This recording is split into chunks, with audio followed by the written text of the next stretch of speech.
అటు రష్యా అధ్యక్షుడు పుతిన్, ఇటు అమెరికా అధ్యక్షుడు ట్రంప్, మరోవైపు యూరోప్ దేశాల అధినేతలు వీరందరూ మధ్య నలిగిపోతున్నారు యుక్రెయిన్ అధ్యక్షుడు జెలెన్స్కీ. శాంతి ప్రక్రియలో భాగంగా రష్యా ఆక్రమిత ప్రాంతాలను వదులుకోవాలని ట్రంప్ తెస్తున్న ఒత్తిడికి ఏమాత్రం తలొగ్గడం లేదు. అటు పుతిన్ సైతం పట్టు విడవడం లేదు. దీంతో జెలెన్స్కీ తీరుపై తీవ్ర అసహనం వ్యక్తం చేస్తున్నారు ట్రంప్. క్రిస్మస్ కి ముందే ఏదో ఒక ఒప్పందం కుదరాలని కోరుకుంటున్నారాయన. ఈ ఘర్షణ ఇకనైనా ఆగకుంటే మూడో ప్రపంచ యుద్ధానికి దారితీస్తుందని తాజాగా తీవ్ర వ్యాఖ్యలు చేశారు అమెరికా అధ్యక్షుడు. 3 ఏళ్లకు పైగా సాగుతున్న రష్యా ఉక్రెయిన్ యుద్ధానికి శాశ్వత పరిష్కారం చూపించాలనే ఉద్దేశంతో అమెరికా అధ్యక్షుడు ట్రంప్ ఈ 28 సూత్రాలను రూపొందించారు. వీటిలో రష్యాకు అనుకూలంగా ఉన్న అంశాలు ఎక్కువగా ఉన్నాయనే అభిప్రాయం వ్యక్తమవుతోంది. అందులో భాగంగా డొనెట్స్క్, డాన్బాస్ సహా పలు కీలక ప్రాంతాలను కీవ్ వదులుకోవాల్సి ఉంటుంది. ఉక్రెయిన్ తన సైనిక శక్తిని తగ్గించుకోవాలి. భద్రతా ఏర్పాట్లు, భూభాగ హామీలపై పెద్ద మార్పులు చేయాలి. అయితే యుద్ధంతో దెబ్బతిన్న ఉక్రెయిన్ మౌలిక వసతుల పునర్నిర్మాణానికి భారీ సహాయం అందించే అంశాలను కూడా ఈ ప్యాకేజీలో చేర్చారు.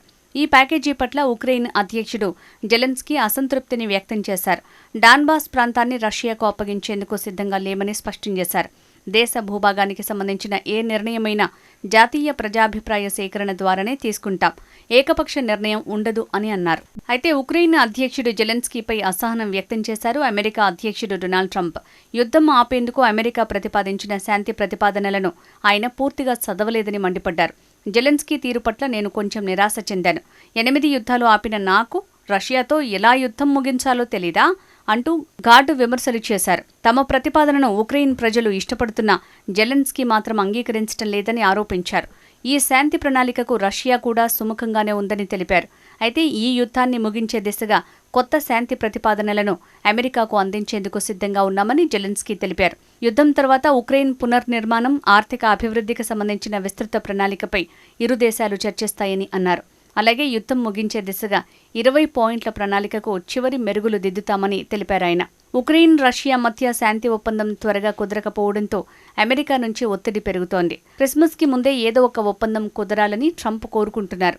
20 సూత్రాల ప్రణాళిక రష్యాకు అనుకూలంగా ఉందని వచ్చిన విమర్శల నేపథ్యంలో కొంత సవరించారు. మరోవైపు ఉక్రెయిన్లో అధ్యక్ష ఎన్నికల విషయమై ట్రంప్ ఆరోపణలు చేశారు. అధ్యక్ష ఎన్నికలు జరగకుండా ఎన్నికలను ఆపేందుకు జెలెన్స్కీ యుద్ధాన్ని సాకుగా వాడుకుంటున్నారన్నారు. ఈ వ్యాఖ్యలపై జెలెన్స్కీ స్పందిస్తూ మిత్రదేశాలు తమ భద్రతకు హామీ ఇస్తే 60 నుంచి 90 రోజుల్లో ఉక్రెయిన్లో ఎన్నికలు నిర్వహిస్తామన్నారు. ప్రస్తుతం మార్షల్ లా అమల్లో ఉందని తెలిపారు. రష్యా దాడులు కొనసాగుతుండగా ఎన్నికలు ఎలా నిర్వహిస్తాం? సైనికులు ఎలా ఓటు వేస్తారు? ఆక్రమిత ప్రాంతాలలో ప్రజలు ఎలా పాల్గొంటారు అనే ప్రశ్నలకు సమాధానాలు కావాలని ప్రశ్నించారు. రష్యా సుమారు 20% భూభాగాన్ని ఇప్పటికీ ఆక్రమించి ఉండటంతో ఎన్నికల నిర్వహణ పెద్ద సవాల్గా ఉందని స్పష్టం చేశారు. రష్యా, ఉక్రెయిన్ మధ్య సుదీర్ఘకాలంగా కొనసాగుతున్న యుద్ధం ఇకనైనా ఆగకుంటే మూడో ప్రపంచ యుద్ధానికి దారితీస్తుందని తాజాగా హెచ్చరించారు అమెరికా అధ్యక్షుడు ట్రంప్. రక్తపాతం ఆగిపోవాలని నేను కోరుకుంటున్నా. గత నెలలో 25,000 మంది ప్రాణాలు కోల్పోయారు. అందులో ఎక్కువ మంది సైనికులే ఉన్నారు. బాంబుల వల్ల మరికొందరు చనిపోయారు. ఇది వెంటనే ఆగిపోవాలి. అందుకు మేం చాలా కష్టపడి పనిచేస్తున్నాం. ఇలాంటి పోరు మూడో ప్రపంచ యుద్ధానికి దారితీస్తుంది. ఇది చాలా ప్రమాదకరం. నేను అలా జరగాలని కోరుకోవటం లేదని తెలిపారు ట్రంప్. కాగా యుద్ధాన్ని ముగించేందుకు జరుగుతున్న చర్చల్లో పురోగతి లేకపోవడంపై అమెరికా అధ్యక్షుడు అసహనంతో ఉన్నారని white house press secretary Karoline Leavitt తెలిపారు. ఈ శాంతి ప్రణాళికను ముందుకు తీసుకువెళ్లటంలో ట్రంప్ పరిపాలనా సిబ్బంది చురుకుగా ఉన్నారన్నారు. It's still up in the air whether we believe real peace can be accomplished and we can truly move the ball forward. The president is extremely frustrated with both sides of this war, and he is sick of meetings just for the sake of meeting. He doesn't want any more talk. He wants action. He wants this war to come to an end.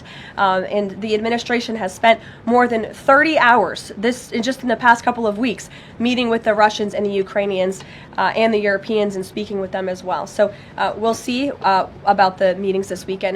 కాగా ఆక్రమిత భూభాగాలను వదులుకునేందుకు Russia ఎంతమాత్రం సిద్ధంగా లేదు. ఓవైపు ఎలాగైనా ఒప్పందానికి రావాలని అమెరికా ఒత్తిడి తెస్తోంది. కాగా అమెరికా ఒత్తిడికి తలొగ్గొద్దని యూరప్ దేశాలు ఉక్రెయిన్ అధ్యక్షునికి నచ్చజెప్పే ప్రయత్నాలు చేస్తున్నారు. ఈ పరిణామాల మధ్య దిక్కుతోచని స్థితిలో నలిగిపోతున్నారు జెలెన్స్కీ.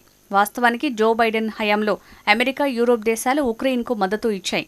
రష్యాపై యుద్ధానికి ఆయుధాలు, నిధులు సమకూర్చాయి. అయితే ట్రంప్ రాకతో అమెరికా విధానం మారిపోవడంతో యూరోప్ దేశాలకు దిక్కుతోచటం లేదు. ఇటీవల జాతీయ భద్రతా వ్యూహం పేరిట అమెరికా విడుదల చేసిన విధాన పత్రం కూడా వాటికి మింగుడుపడటం లేదు. అట్లాస్ మాదిరిగా ఒంటరిగా భూగోళాన్ని మోయడం, ఇకపై ఉండబోదని, యూరోప్ స్వీయ రక్షణ బాధ్యత తీసుకోవాలని ఆ పత్రం స్పష్టం చేసింది. వాస్తవానికి 2022లో రష్యా నుంచి అమెరికాకు, యూరోప్ దేశాలకు ఓ ప్రతిపాదన వచ్చింది. ఉక్రెయిన్ తటస్థంగా ఉంటానని, నాటోలో చేరబోనని హామీ ఇస్తే దురాక్రమించిన భూభాగం నుంచి వైదొలుగుతామని రష్యా ప్రతిపాదించింది. అయితే బైడెన్ సలహాతో నాటి బ్రిటన్ ప్రధాని బోరిస్ జాన్సన్ వెంటనే కీవ్లో వాలిపోయారు. రష్యాతో ఎట్టి పరిస్థితిలోనూ రాజీ పడొద్దని జెలెన్స్కీని ఒప్పించారు. కానీ ట్రంప్ అధికారంలోకి వచ్చిన తర్వాత ఎలాగైనా ఈ యుద్ధాన్ని ముగించాలనే పట్టుదలతో ఉన్నారు. 2014కు ముందున్న సరిహద్దుల సంగతి ఉక్రెయిన్ మర్చిపోవాలని చెప్తూ వచ్చారు. రష్యా ప్రతిపాదనలకు అంగీకరించమంటూ ఒత్తిడి తెస్తున్నారు. కానీ జెలెన్స్కీ తమ భూభాగాన్ని వదులుకోవటానికి ససేమిరా అంటున్నారు. మరోవైపు డాన్బాస్ నుంచి ఉక్రెయిన్ వైదొలగాలని పుతిన్ హెచ్చరిస్తున్నారు. వైదొలిగితే సరే, లేకుంటే బలవంతంగా స్వాధీనం చేసుకుంటాం అని ప్రకటించారు. దీంతో జెలెన్స్కీ దిక్కుతోచని స్థితిని ఎదుర్కొంటున్నారు.